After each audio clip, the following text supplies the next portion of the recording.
A smile is often said to have the power to brighten someone's day. This small gesture can uplift moods and inspire positive change. Whether it's a friendly smile to a customer or a reassuring grin to show that you care, most of us have experienced how someone's smile can lighten up our world. However, a smile can also be deceiving. Some people use smiles to mask their true intentions, hiding deceit and betrayal behind a cheerful facade. This is a lesson that is learned by many, including popular YouTubers, and today we'll be exploring some of the biggest scumbags in the YouTube community, starting with I'm Alex.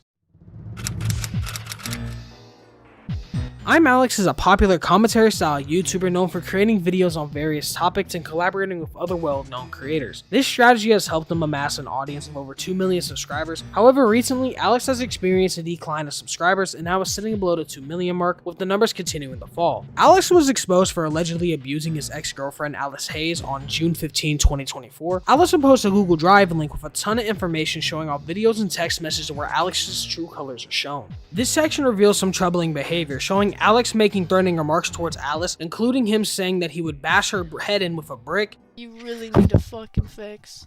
I'm gonna fucking bash your fucking head against the wall with a brick if you don't shut the fuck up.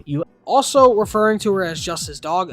But when it actually matters, when you should lay down like a good fucking dog, you don't fucking do it. You fight for some reason. I don't know why you fight, because you're losing, because you end up admitting that you fucked it all up anyway. So it's just fucking weird. And I know that you're going to end up admitting that you fucked it all up, which is why Additionally, text messages expose Alex's pattern of harassments, with messages urging Alice to both self-harm, telling her that she deserves death, and calling her unlovable. Unfortunately, these are not the only concerning actions attributed to her. When you read the 80-page long document, she reveals that allegedly Alex was blackmailing her from coming out with this information, trying to keep her quiet. This isn't the only thing that he did to show off his true character. In a video taken by Alice, it shows that Alex was kicking her out of their home, and while she was getting her things, Alex would call her the N-word and would scold her and try to make things seem like it was her fault.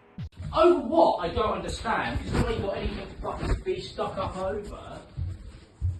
But for some reason, something isn't good enough for you. You get to do whatever you fucking want all day. It's like, and then you look like a fucking miserable fucking little cunt all the time. Like, your face is annoying to look at, like when I come downstairs. Like, I'm actually fed up of looking at you. So, nigga, neither do you. So, don't even. It's fine. Don't worry about it. This is an ongoing investigation, with information currently being managed by the police, which means that some details cannot be disclosed, and while we wait for further updates, it's clear that Alex's career is in jeopardy following these allegations of abuse against a partner. Fortunately for Alex, at least his partner was an adult, but this is not true in the separate allegations surrounding the creator Starman 3.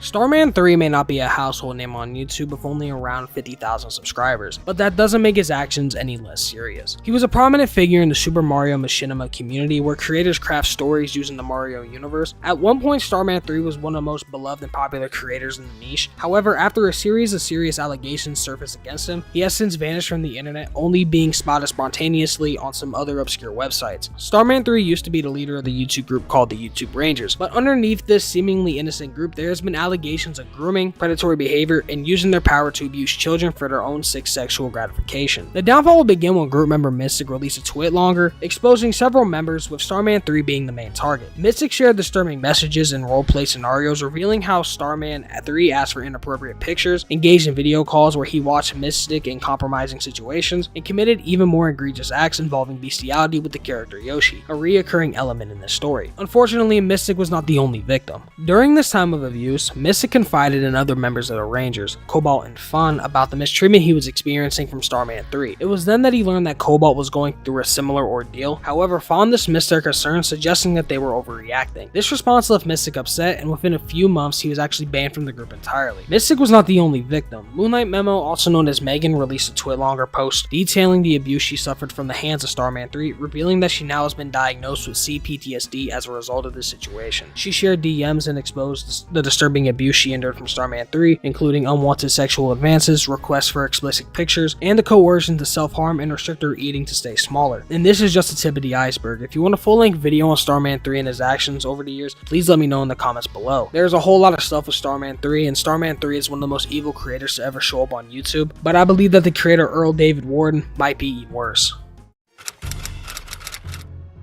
Earl David Warden, or better known as News Now Houston, ran a YouTube channel that covered various topics but was primarily known for his videos where he filmed police stations and other government buildings as a self-proclaimed auditor. Earl was part of a niche on YouTube where people would record public spaces, often looking to provoke reactions from authorities and other people. While conducting his so-called audits, Earl was arrested and questioned multiple times. However, this would not be his first run-in with the law. In the 1980s, Earl was actually arrested for raping a woman in the back of a car while impersonating a police officer. Shockingly, instead of facing full consequences, he was subject to shock probation, a controversial sentencing method where the offender is briefly imprisoned and then released on probation. This type of sentencing might be appropriate for like a young child to teenager who's caught stealing from a grocery store as a way to deter them from a life of crime, but it is alarming that this was applied to a serial rapist like Earl, who was accused of similar crimes against other women in the area. This wouldn't be the only time that Earl had run in with the law, however. Throughout the 1990s, he was arrested several times, with the most significant incident being a 5-year prison sentence for a gun charge stemming from his status as a convicted felon. After that, he faded from the public view until the 2010s when he resurfaced starting his YouTube channel. Earl ran 2 successful YouTube channels, being his News Now Houston and News Now Community, both amassing over 100,000 subscribers and millions of views. However, this was the peak of his online presence. While filming B-roll footage for a video he was doing, what started out as a routine shoot quickly turned into an audit, leading to Earl's arrest. Although the charges were later dropped, this video marked the beginning of Earl's downfall. In an earlier video, Earl discussed a police officer in alarming detail, sharing personal information such as the officer's children's school, the church that his family attended. This deeply disturbed the officer, who feared for his family's safety, especially since Earl is a known sexual predator, implying that he knew where the officer's daughters were. This incident triggered a chain reaction, prompting authorities to launch an investigation into Earl to see if he was really that dangerous. During this investigation, they would talk to relatives of Earl. This is when they would learn some very disturbing and terrifying facts about him, such as that he was sexually abusing his daughter back in the 90s. His daughter would reveal several years of abuse from Earl, starting when she was just 14 years old. She would describe him molesting her on multiple occasions, and when she began dating an older man later on, Earl would tell her that he needs to be the one to take her virginity, and later on that same night he would try to rape her. She would fight it off and then run to her grandmother's house, where she would tell her about the abuse but would not contact the authorities. Earl would get arrested and charged 2 years later after this was revealed. And during the court trial, Earl would be very cocky in the court, claiming that he would beat the case, and was all smiles and cheers until he was actually found guilty and sentenced to 20 years in prison. These are some of the most evil YouTubers in history, so if you're interested in more content like this, don't forget to hit the subscribe button. If you don't want to, that's okay. I really don't care. I just really hope that you enjoyed the video. And thanks for watching, and until next time, Dex out. Take care. We was walking 3D.